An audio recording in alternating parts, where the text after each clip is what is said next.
Hi guys, my name is Anavi. I am a lecturer by day and illustrator by night. And sometimes I'm also the owner of ZENASCOPIA.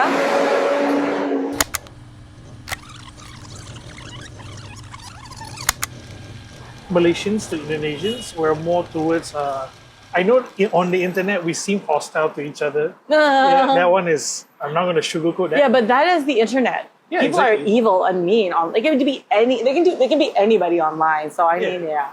Exactly, because I do believe that the majority part or the most part of our content, especially, is that people think that Indons are very much like to claim everything, and Malaysians are like truly like wanting to defend their ground, which is Fair enough. Yeah, fair enough. Fair Yeah. enough. You know, everybody wants to uplift their culture. You know. Yeah, exactly. And, I mean, we are island people. Okay. Mm-hmm. Things will pass on to one another somehow, somewhere. Also, Singapore, right? Like, Yeah, exactly. So there is this like Interconnection. yeah, from there. cross cultural, understanding and sharing. Yeah. Because I believe that like majority of your art, especially, which I think they now correlates it very very well. Does it have like a lot of your designs and everything? Do you think it's like correlate with like your own traditional background and everything? Um, I'm not so sure. Like I don't like intentionally draw things specifically that is very cultural, but I realize when I do make patterns, they really do look like batik, right? And I love batik so much. You know, it has influenced a lot of my art style, just because every time I see it, I think it's very beautiful. Like even when I'm here, I see they come with batik. Yeah. They wear it very proudly, and that brings me so much joy. And I worked with a what's it called? A local Indonesian brand. It's called Earth Major, and they're eco-friendly. And I wanted to make like a songkat. Songkat is like Yeah. and I made it more of like a modern batik print to be used in that way. And I had such a great time with this collaboration. So I feel like, yes, I use cultural elements, but it's mostly leaning towards batik. But the themes that I talk about are Centered towards your own specific style that you like. are mostly mine and my own. Obviously, like there's nothing new under the sun, right? So I am inspired by many artists out there. So, but at the end of the day, I do work hard on creating my own style and finding things that suit me, and not only style wise, illustration wise, but also animation wise, right? Like animation, you also have your own thing. animation style, right? Yeah, exactly. Yeah, I would say that it's more towards like preference of culture. It doesn't have to be specific culture. It's like it fits my vibe. This is the vibe I'm going for. Exactly. Yeah. And then my vibe attracts my tribe. So so the people that come at the booth, I don't know, we click because I don't know what it is that when you like, I don't know, somehow they like the color palette, they like that rainbow vomit, and I'm just like, great. And then they're so bubbly, and I'm like, yes, it works. Exactly. Because hence where I think we can lead into that question, which is that how did it lead people into the preference of the style, especially in the first place? Do you think like the colors that you have, especially that makes people like wanting to approach the table and everything? Yes, 100%. Because I noticed that there's some people who come and if they like that color, purple or pink or green or whatever that attracts them, they lock in and they just go for it. Recently there was this guy. I think he's a Japanese guy.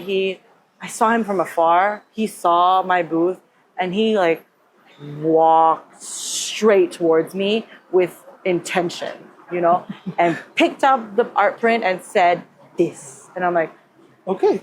Yeah. It's all right. Yes. Sure. Yes. I will do it. Yeah.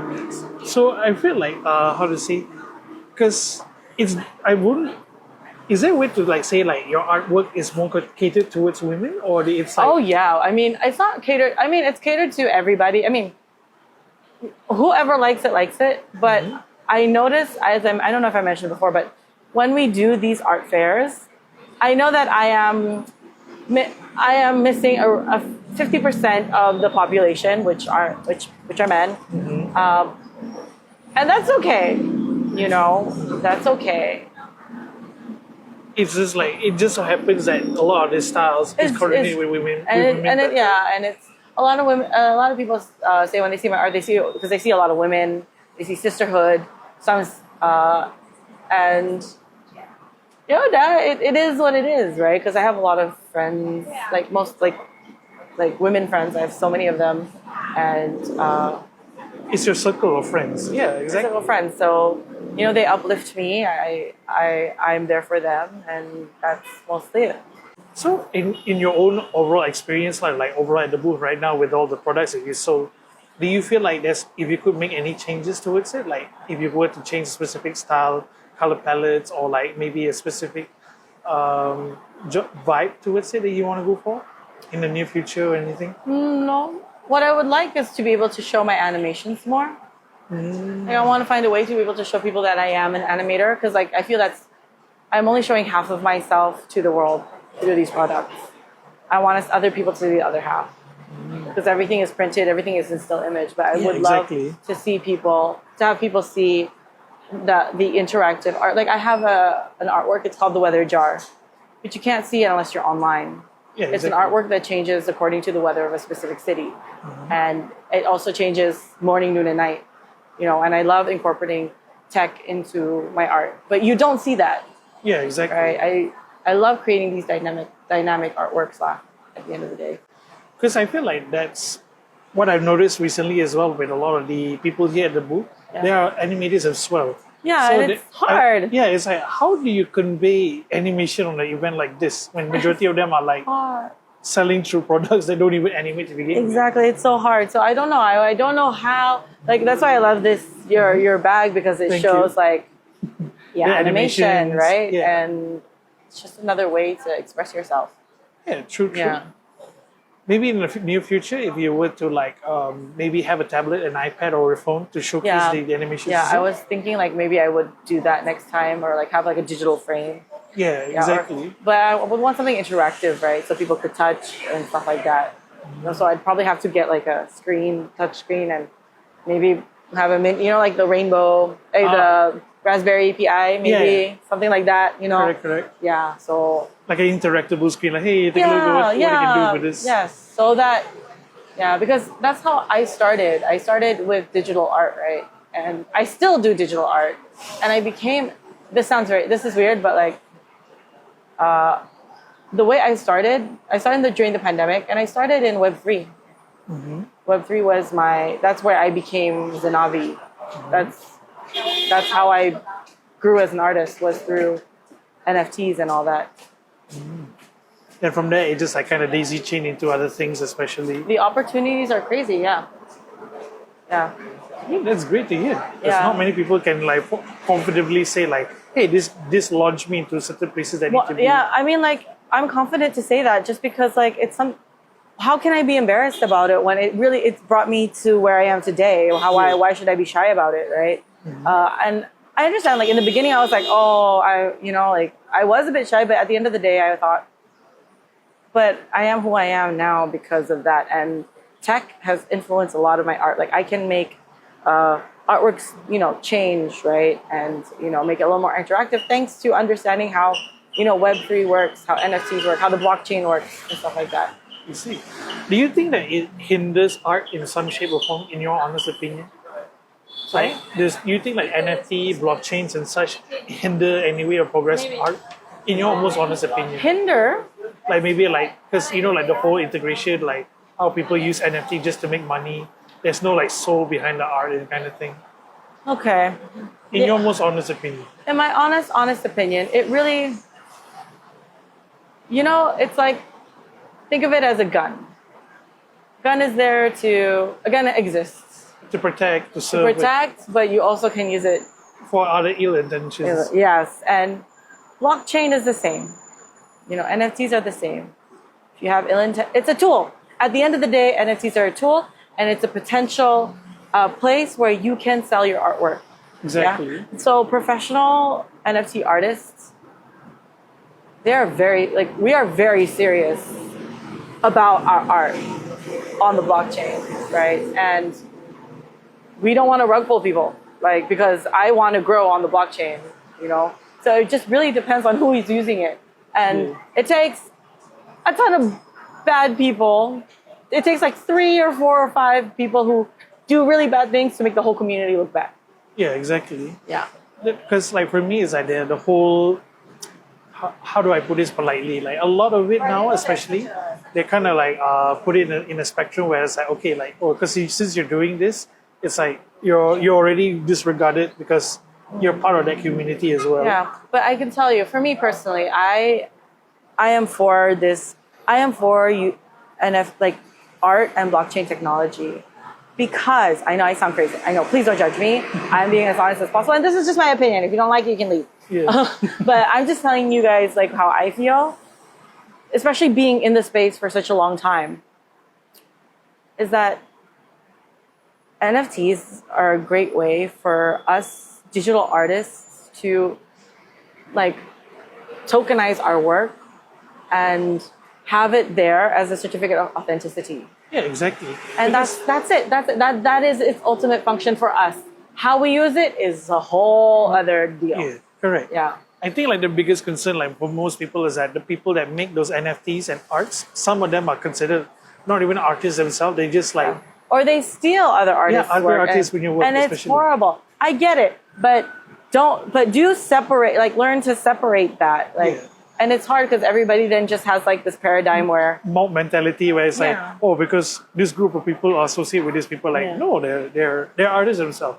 They have their own thing. It just so happened that they just and there are a lot of artists that you might know out there who are NFT artists, you know, and like Refik Ando, for example, like he's an NFT artist and he's doing amazing. Yeah, You know? exactly. Because I do feel that a lot of the artists, and especially the early NFT artists, are serious people. They're not. Yes. They actually have talent of their own. Yes, they do. And they work hard. And they try to understand how to maximize blockchain technology into their artwork. And that's what I find amazing. And I have a really good friend of mine. I met her online. Mm-hmm. Her name is Siobhan Wong. And she is a fashion photographer turned 3D artist. And then she's become really huge now because of the NFT space. And now she has like projects with she's everywhere now. She's in art galleries. She's in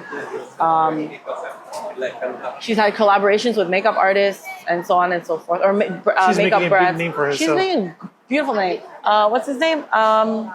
Idris Alba. He bought her artwork. Idris Elba. Idris Elba bought her The artwork. celebrity Idris Elba. Yes. Oh, Yeah. shit. Okay. Exactly. And Do you have the picture for it or anything? yeah, I do. It's all over her Instagram. Her name is. I think like a lot of this, like especially with context and audience, I think they would like to see what I'm seeing. Yeah, this is Siobhan Wong. And you can see Idris. She has a whole section on Idris Elba. You see? He's like on TikTok, buying my first NFT. See, he bought her Love is Love. Yeah. Damn, I'm impressed.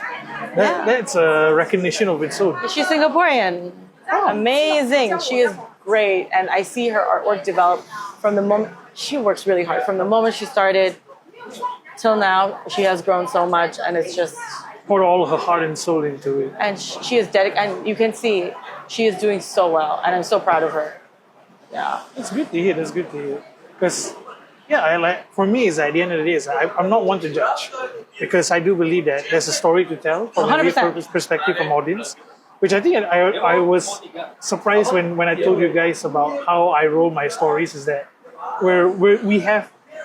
we have our own boundaries, and I think I told you was like we are not sugarcoating it. Yeah. We're like there's a little bit of like a tinge of racism and a bunch of other. Yeah, and it is what it is. Yeah, it's like it's not like because we're like not like okay. I think the concept is that we're not trying to be mob mentality of like this is like a group of like anti-supremacy race kind of thing. Yeah. And all those like weirdos, especially, like really make it a political statement. Yeah. For us, it's like, no, it's just the cultural thing. This is just how we roll.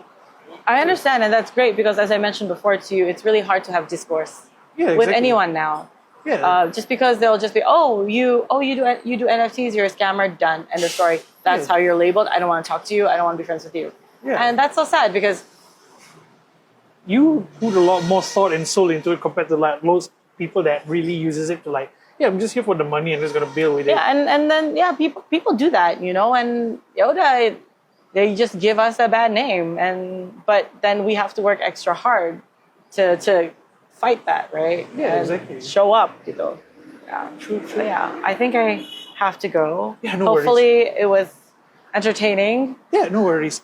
Whenever you see us anywhere, be it in KL or Germany or wherever around the world, You come guys say appear hi. in Germany as well? Germany also has lots of art fairs as well. Oh, okay. Yeah, all around the world. It's a big thing in France, everywhere. So wherever you are in the world, if you're listening, come say hi. We'll give you a freebie. Just don't forget to let us know where you're from. Okay. Thank you very much. Thank you so much.